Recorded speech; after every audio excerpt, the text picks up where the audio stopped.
Hi all government job aspirants, welcome to my YouTube channel General Studies for Government Jobs।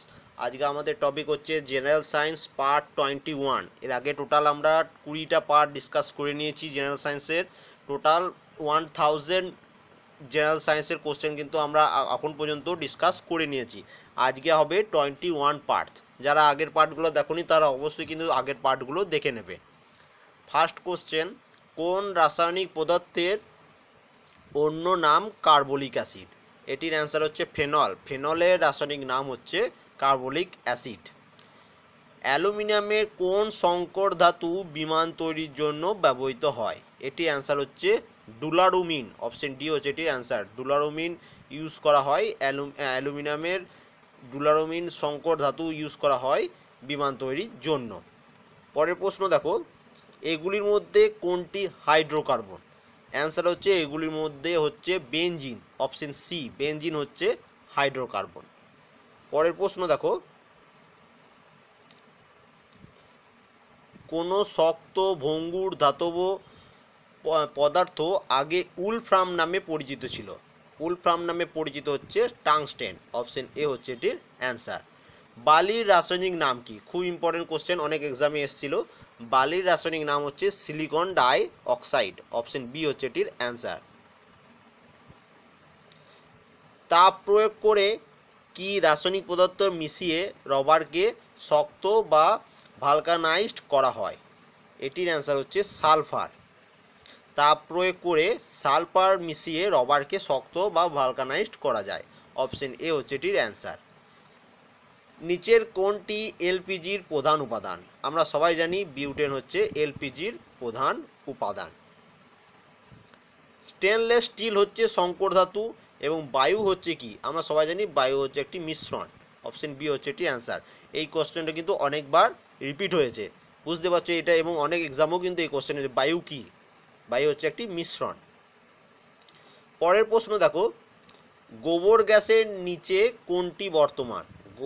গোবর গ্যাসের নিচে আমরা সবাই জানি মিথেন। মিথেন হচ্ছে বর্তমান। নিচের কোনটির সাথে হাইড্রোজেনের যৌগ হচ্ছে অ্যামোনিয়া? এটির অ্যান্সার হচ্ছে নাইট্রোজেন। নাইট্রোজেন এবং হাইড্রোজেনের মিশ্রণে তৈরি হয় অ্যামোনিয়া।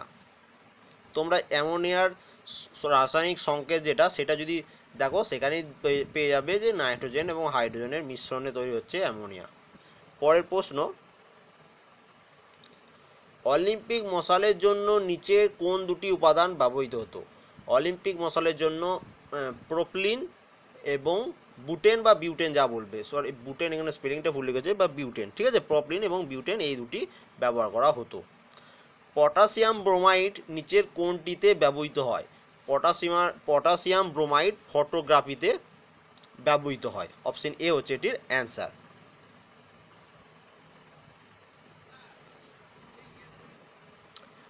আতশবাজির বিস্ফোরণে লাল রঙের স্ফুলিঙ্গের জন্য নিচের কোনটি আতশবাজিতে থাকা প্রয়োজন? দেখো এইটা সবসময় মনে রাখবে যে লাল রঙের জন্য সবসময় দরকার স্ট্রানসিয়াম।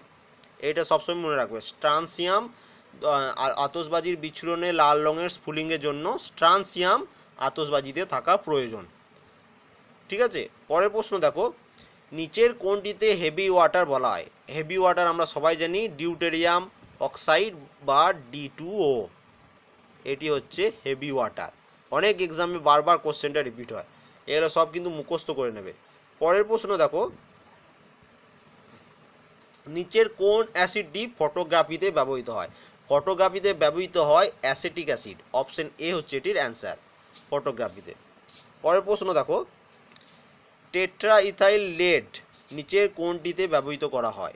টেট্রাইথাইল লেড ব্যবহৃত হয় পেট্রোলের সংযোজক উপাদান হিসাবে ব্যবহৃত করা হয় পেট্রোল বলছি, টেট্রাইথাইল লেড। পরের প্রশ্ন, বিউটি পার্লারে কেশ বিন্যাসের জন্য নিচের কোন রাসায়নিকটি ব্যবহার করা হয়? এইখানে ব্যবহার করা হয় সালফার। অপশন বি হচ্ছে এটির অ্যান্সার। নিচের কোনটি এমন একটি অধাতু যা সাধারণ তাপমাত্রায় তরল অবস্থায় থাকে? ব্রোমিন। প্রায় এক্সামে এই কোশ্চেনটা রিপিট হয়, অ্যান্সারটাও হচ্ছে ব্রোমিন। অপশন এ হচ্ছে এটির অ্যান্সার। নিচের খনিজ পদার্থগুলির কোনটি থেকে রেডিয়াম পাওয়া যাবে? রেডিয়াম পাওয়া যায় পিচ ব্লেড থেকে। অপশন ডি হচ্ছে এটির অ্যান্সার। দেশলাই বা দিয়াশলাই যা লিখেছে এখানে, কি ধরনের ফসফরাস ব্যবহৃত করা হয়? এটা আমরা সবাই জানি যে লাল ফসফরাস ব্যবহার করা হয় দেশলাই বা ম্যাচিসে। অপশন বি হচ্ছে এটির অ্যান্সার। সোডিয়াম ধাতু কিসের জন্য রাখা হয়?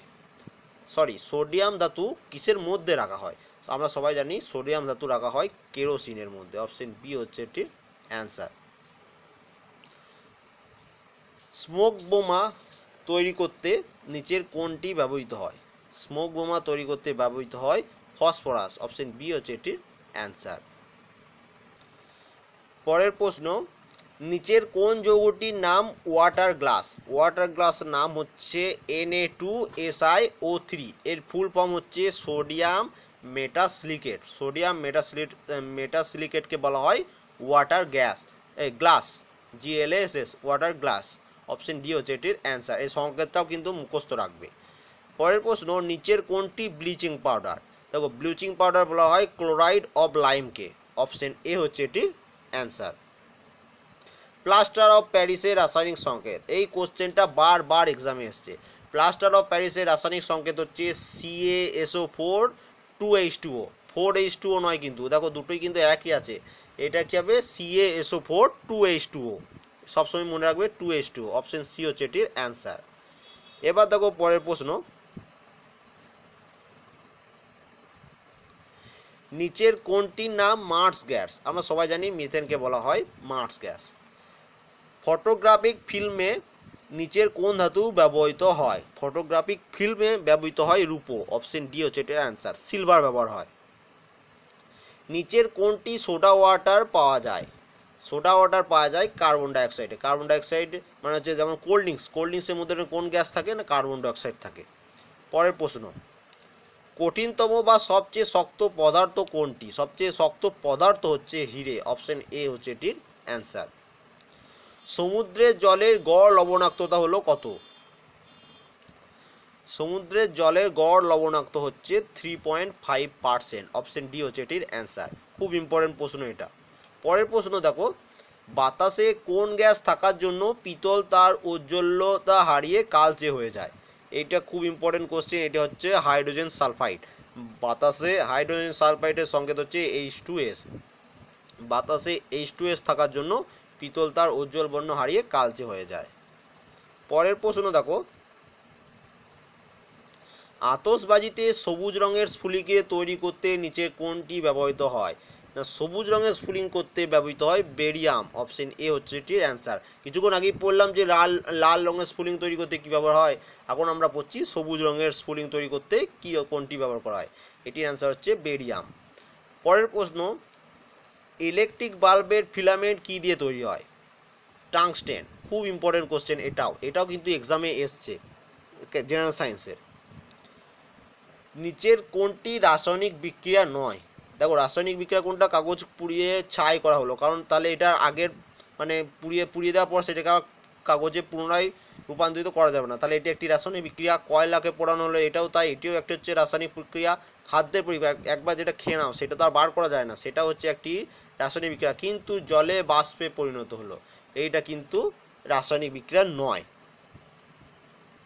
তাহলে অপশন ডি হচ্ছে এটির অ্যান্সার। জলে বাষ্পে পরিণত, এটি কোনো রাসায়নিক বিক্রিয়া নয়। পরের প্রশ্ন দেখো, নিচের কোন ধাতুটি সাধারণ তাপমাত্রায় নাইট্রোজেনের সাথে বিক্রিয়ার ফলে নাইট্রাইট তৈরি করে? এটির অ্যান্সার হচ্ছে ম্যাগনেসিয়াম। ম্যাগনেসিয়ামের সাথে বিক্রিয়ায় নাইট্রোজেন নাইট্রাইট তৈরি করে।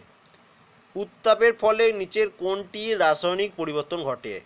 উত্তাপের ফলে লেড নাইট্রেটের রাসায়নিক পরিবর্তন ঘটে।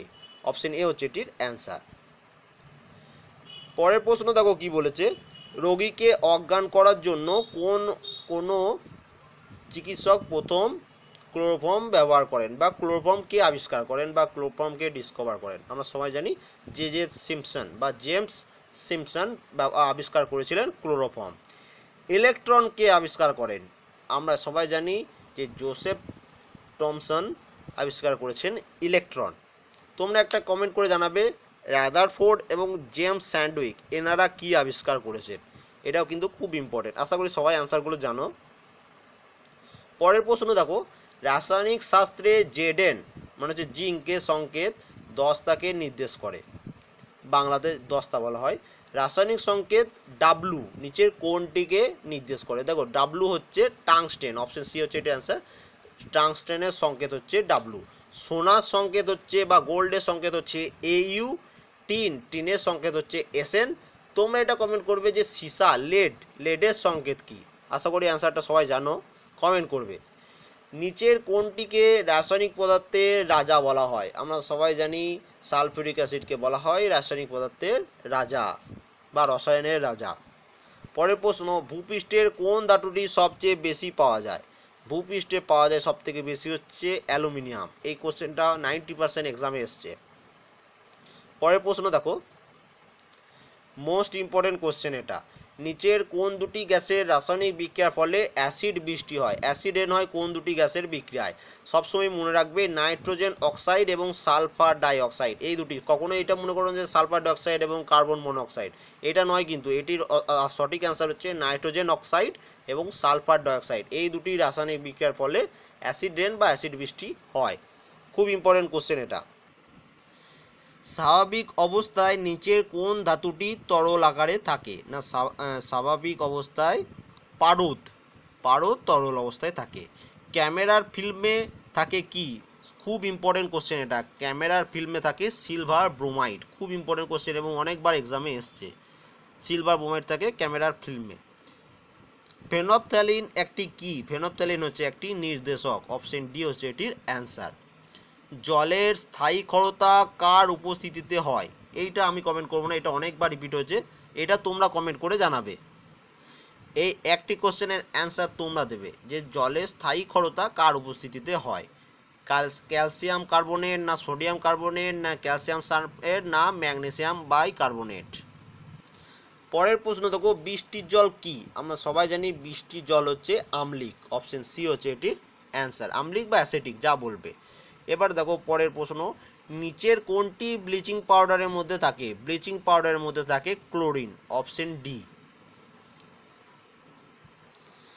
পরের প্রশ্ন দেখো, নিচের কোনটি পরিবর্তনশীল যোজ্যতা বিশিষ্ট মৌল?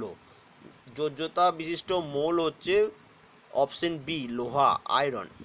এবং আজকে লাস্ট কোশ্চেন, 50 নাম্বার কোশ্চেন, একটি অনুঘটক কি? না, একটি অনুঘটক হচ্ছে যা রাসায়নিক বিক্রিয়ায় বেগমাত্রার পরিবর্তন ঘটায়। অনুঘটকের এটি কাজ যে রাসায়নিক বিক্রিয়া, যে কোনো রাসায়নিক বিক্রিয়ার সাথে সংযোগ হয়ে তার বেগমাত্রা পরিবর্তন ঘটায়, সেটি হচ্ছে অনুঘটক। তাহলে আজকে টোটাল আমরা জেনারেল সায়েন্সের 50টি কোশ্চেন ডিসকাস করলাম। তার মধ্যে একটি কোশ্চেনের অ্যান্সার আমি তোমাদের দিতে বলেছি, সেটা অবশ্যই কমেন্ট করবে।